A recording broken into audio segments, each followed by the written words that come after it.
Ni kuva kera mu Rwanda ubuhanzi bwahozeho bugashingira ku mpano z'abantu ku giti cyabo. Leta y'u Rwanda irebera kure mu bushishozi bwayo yaje gusanga ubuhanzi bwaba inkingi ihamye yafasha mu iterambere ry'imibereho y'abaturage.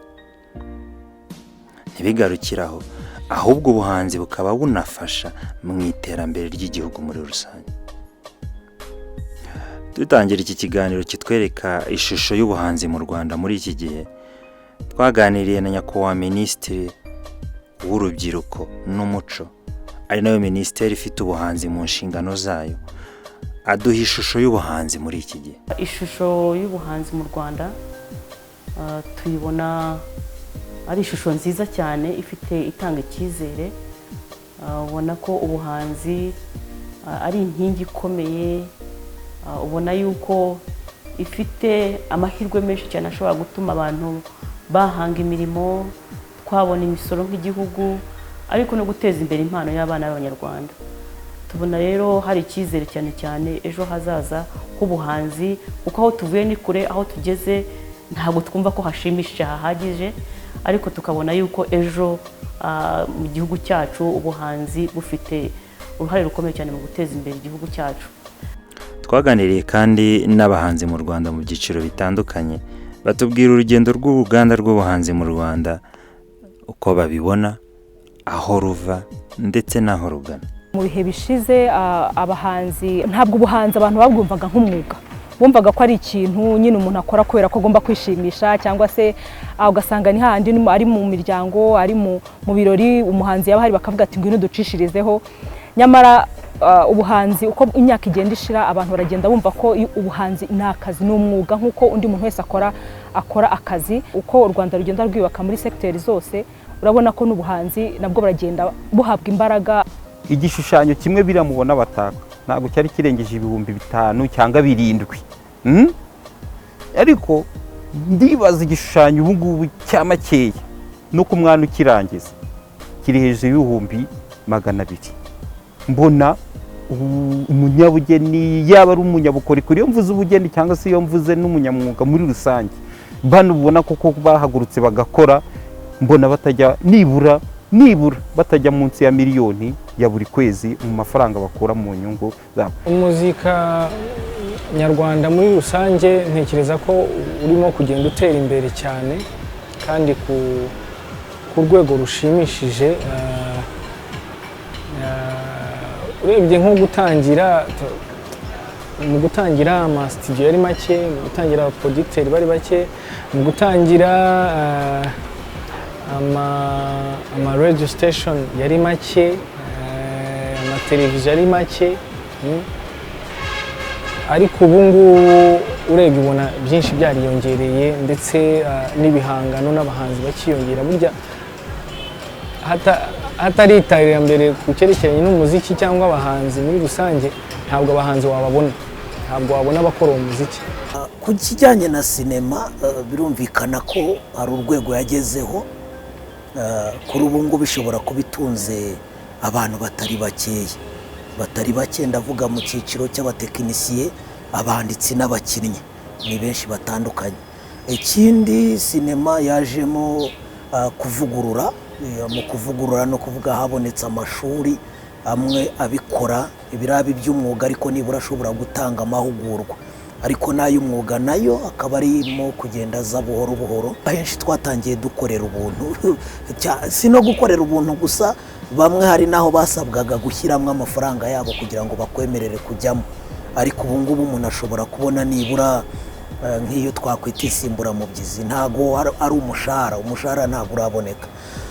Nubwo uru ruganda rw'ubuhanzi rufite intambwe rumaze gutera, twaganiriye n'abahanzi batandukanye batubwira icyo bifuza ku nzego zibashinzwe kugira ngo ubuhanzi burusheho kubatunga bo bakoramo, ndetse bunafashe mu iterambere ry'igihugu muri rusange. Icyo nasaba minisiteri, rarike, inzego za leta, abafatanyabikorwa bose, ni uko umuhanzi ikintu cya mbere ari kumurindira isoko, niba ariko navuga, kuko tuzi ko umucuruzi kugira ngo atere imbere ni uko ibicuruzwa bye biba byabashije kuba protected, biba byabashije kurindwa.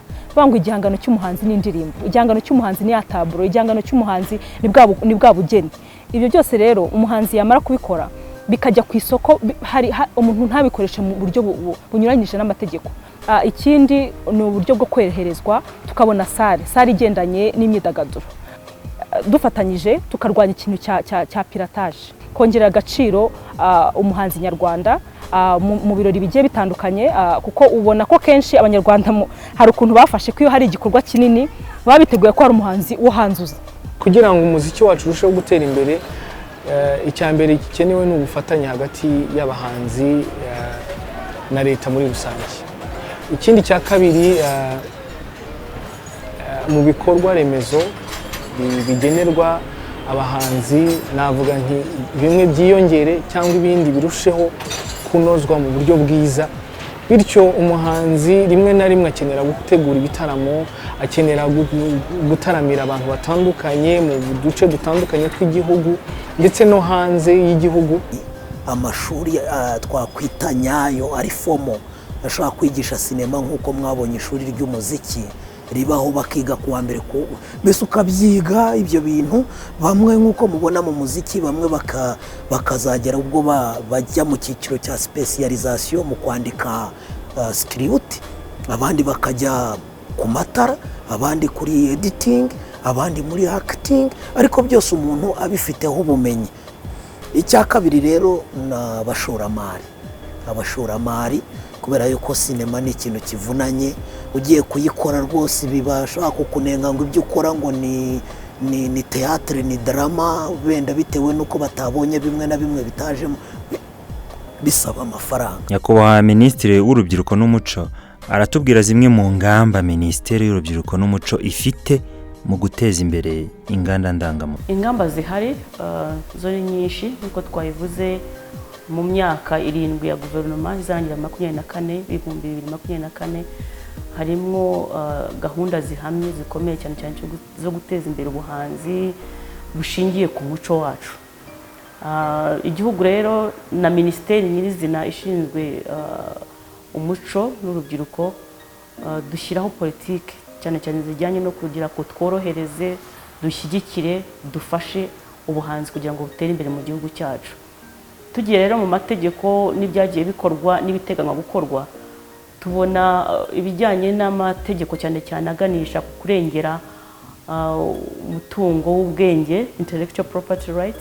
Hari itegeko rimwe rivugururwa, aho cyane cyane twifuza yuko dufatanyije n'inzego zitandukanye zirimo z'ubucuruzi na RDB n'abikorera, ko twashyiramo imbaraga zikomeye zo gushyigikira abahanzi, ibihangano byabo bikabagirira akamaro.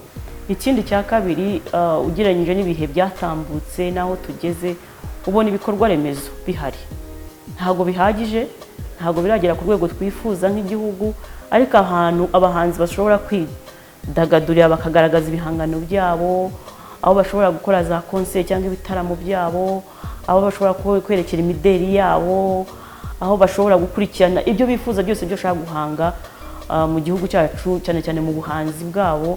Ibikorwa remezo urabona ko bigenda byiyongera, kandi tubona yuko n'ejo hazaza bizaba ari byinshi kurusha ibyo dufite uyu munsi.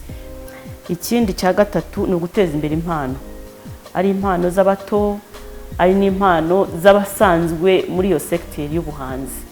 Ngira ngo na mbere yuko iyi minisiteri ihuzwa umuco n'urubyiruko, twakoranaga na minisiteri yari bishinzwe mbere, dutangiza gahunda dufatanyije n'Imbuto Foundation, dutangiza gahunda y'ubuhanzi Art Rwanda, ubuhanzi gutera inkunga cyangwa gufasha mbere na mbere yo kubona kurambagiza impano z'urubyiruko, kuzifasha kuzikuza no kuziteza imbere. Icyo gikorwa cyatangiye umwaka ushize, n'uyu mwaka turongera dukore ku nshuro ya kabiri, tugenda dushakisha mu gihugu cyose. N'abahanzi b'urubyiruko bashobora kuba mu mahanga nabo ntago bahejwe, ku buryo dushobora kumenya ngo ni izihe mpano dufite, twaziteza gute imbere, twazunganira gute kugira ngo nazo zizabyara umusaruro, batanga umusanzu ariko n'igihugu cyacu gitera imbere. Zira za Federation, Art Council cyangwa ihuriro ry'abahanzi, ziriya nzego ni ngombwa. Turumva ko bitarageraho bihama cyangwa twifuza ko bigarukira, turacyashaka kubashyigikira, kuziteza imbere, kuzikomeza, no kuzishyigikira kugira ngo zaguke, kuko twumva abishyize hamwe nta kibananira, ariko iyo buri umwe akorera ku giti cye, buri umwe agakora ibye wenyine, tuba dutatanya imbaraga dushobora gushyira hamwe tugakuramo ikintu gikomeye gishobora gufasha bose. Ziriya nzego rero nazo ni ahantu n'ibigo bishamikiye kuri minisiteri twifuza gushyiramo imbaraga kugira ngo tuzikomeze, kandi ibihugu byateje imbere ubuhanzi byubatse izo nzego, tukifuza ko n'izi nzego ziri n'ahandi hose mu masekiteri yandi hose izi nzego zirahari, zigenda zibashyira hamwe zikareba uburyo batera imbere. Na hano rero mu bahanzi ntabwo ari umwihariko wabo, twifuza yuko nazo izo nzego zaba zikomeye zigahama. Twumva rero ingamba zikiri nyinshi, ariko twumva byose twabikora mu bufatanye n'abahanzi, yaba inzego zihagarariye abahanzi, inzego za leta n'abahanzi nyirizina. Dufatanye mu kwihutisha iterambere ry'inganda ndangamuco, ari nako tuzirikana ko umuco dusangiye uturanga, ururimi rwacu rukaduhuza. Mbashimiye uburyo mwadukurikiye. Mu gusoza, hari ubutumwa bwihariye nyakubahwa Minisitiri w'Urubyiruko n'Umuco ageza ku bahanzi. Ubutumwa twatanga ku bahanzi, abahanzi ni abantu batuma twishima nk'igihugu. Uko ubuhanzi bugenda butera imbere, muhita mubona yuko n'igihugu gikomeza kitera imbere ariko kinishimye. Ubona abantu babohotse bishimye bidagadura, batuma tugira ubuzima bwiza. Abahanzi nkaba mbashimira cyane uruhare bagira mu iterambere ry'igihugu cyacu, tubabona mu bintu byinshi cyane, batuma n'isura y'igihugu cyacu igera kure cyane. Tukaba tubashimira urwo ruhare rukomeye bakomeza kugira mu iterambere ry'igihugu cyacu. Igihugu cyacu nk'u Rwanda ntago turikirwa, dufite ibihugu tugira dufatanya mu nzego zitandukanye, durafungura amarembo. Nyakubahwa chairman w'umuryango mubona ukuntu ahora agenda mu mahanga akazana ubufatanye. Hari rero ubufatanye bugenda buvuka hirya no hino, ariko cyane cyane buganisha mu guteza imbere ubuhanzi. Uko byagenda bitera imbere, ubwo ubufatanye bugenda bwaguka buhamye, dusinyana amasezerano y'ubufatanye n'ibihugu bitandukanye. Twifuza yuko abahanzi babigiramo uruhare, bagafata iya mbere kugira ngo babyaze umusaruro ubwo bufatanye igihugu cyacu bwabujyanye n'ibindi bihugu. Tuzagenda tubabimenyesha uko ibihe bigenda biha ibindi. Ubundi butumwa twasaba cyane cyane abahanzi cyangwa isekiteri y'ubuhanzi ni ukurangwa n'indangagaciro z'umuco nyarwanda, kuko twifuza yuko umuhanzi w'u Rwanda najya mu mahanga bahita bamenya batuye ni umunyarwanda. Hari iby'amahanga bikunda kuza tukabigira ibyacu, ariko dukuremo ibizima bitwubaka, ibitatwubaka tubisige kuko ntacyo byatumarira, byadusenya, ariko tugahitamo ibyiza bihuye n'indangagaciro. Izo ndangagaciro ushobora kuzivuga gukunda igihugu, kuko mbere yuko uba n'umuhanzi ugomba kuba umunyarwanda. Kuba umunyarwanda ni ukubaha agaciro igihugu cyawe. Tukifuza rero cyane cyane dusaba abahanzi ko bakunda igihugu cyabo n'umutima wabo wose n'imbaraga zabo bose n'ibyo bakora byose. Ikindi ni ugukora umurimo unoze, gukora umurimo unoze, gukunda umurimo ukanawunoza. Ntituwukore yuko kanaka yawukoze, ariko tuwukore kuko twizera yuko abahanzi bakora umurimo bakunda, kuko ni pasiyo, ni ikintu kikurimo ubwawe. Izindi ndangagaciro ni ukwihesha agaciro, yakihesheje abahana igihugu agaciro. Tukaba twizeye rwose ko tuzafatanya n'inzego z'abahanzi, kandi natwe tuzabashyigikira mu bikorwa bakora.